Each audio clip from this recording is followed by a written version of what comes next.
Kashmir issue ঘিরে আন্তর্জাতিক রাজনীতিতে ভারতের নতুন দোটানা। ট্রাম্পের বোর্ড অব পিসে যোগ দেওয়া নিয়ে কেন এখনো সিদ্ধান্তহীন নয়াদিল্লি। পাকিস্তানি গণমাধ্যমের বিশ্লেষণে উঠে আসা সেই জটিল হিসাব নিকাশ জানাবো ডেস্ক রিপোর্টার। পাকিস্তানি গণমাধ্যমের এক প্রতিবেদনে উঠে এসেছে কাশ্মীর ইস্যু ঘিরে ভারতের নতুন দোটানার কথা। যুক্তরাষ্ট্রের প্রেসিডেন্ট ডোনাল্ড ট্রাম্পের উদ্যোগে গঠিত বোর্ড অব পিসে যোগ দেওয়ার আমন্ত্রণ পেলেও এখনো আনুষ্ঠানিকভাবে সাড়া দেয়নি নয়াদিল্লি।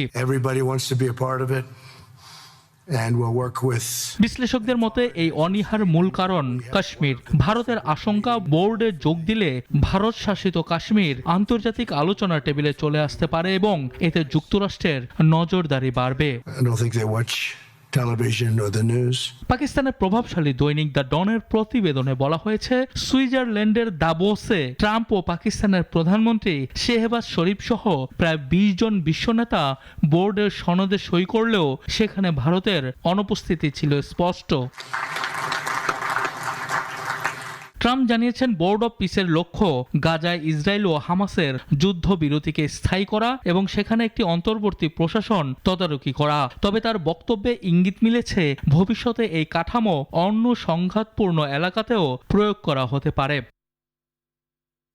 এখানে ভারতের উদ্বেগ আরো বাড়ছে। দিল্লির ধারণা ভবিষ্যতে জাতিসংঘের বিকল্প কাঠামো হিসেবে বোর্ড অব পিস দাঁড় করানোর চেষ্টা হতে পারে, আর সেক্ষেত্রে কাশ্মীরের মতো স্পর্শকাতর ইস্যু আলোচনায় আসার ঝুঁকি তৈরি হবে।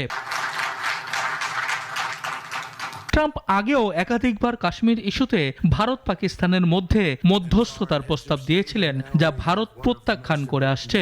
ভারতের প্রভাবশালী দৈনিক দ্য হিন্দু এক সম্পাদকীয়তে পাকিস্তানের বোর্ডে যোগ দেওয়াকে ভারতের জন্য সতর্ক সংকেত বলে উল্লেখ করেছে। পত্রিকাটির মতে একবার বোর্ডে যুক্ত হলে ভবিষ্যতে আন্তর্জাতিক শান্তিরক্ষী বাহিনীর মোতায়েনের বিরোধিতা করাও ভারতের জন্য কঠিন হয়ে পড়তে পারে। কূটনৈতিক বিশ্লেষকদের মতে যুক্তরাষ্ট্র ভারত সম্পর্ক, বাণিজ্য আলোচনা এবং ট্রাম্পের সম্ভাব্য ক্ষোভ সব মিলিয়ে এই মুহূর্তে সিদ্ধান্ত নেওয়া ভারতের জন্য সহজ নয়। গ্রহণ করলেও ঝুঁকি, প্রত্যাখ্যান করলেও চাপ, এই দ্বিধার মধ্যেই রয়েছে নয়াদিল্লি। সানি আহমেদ, নাগরিক।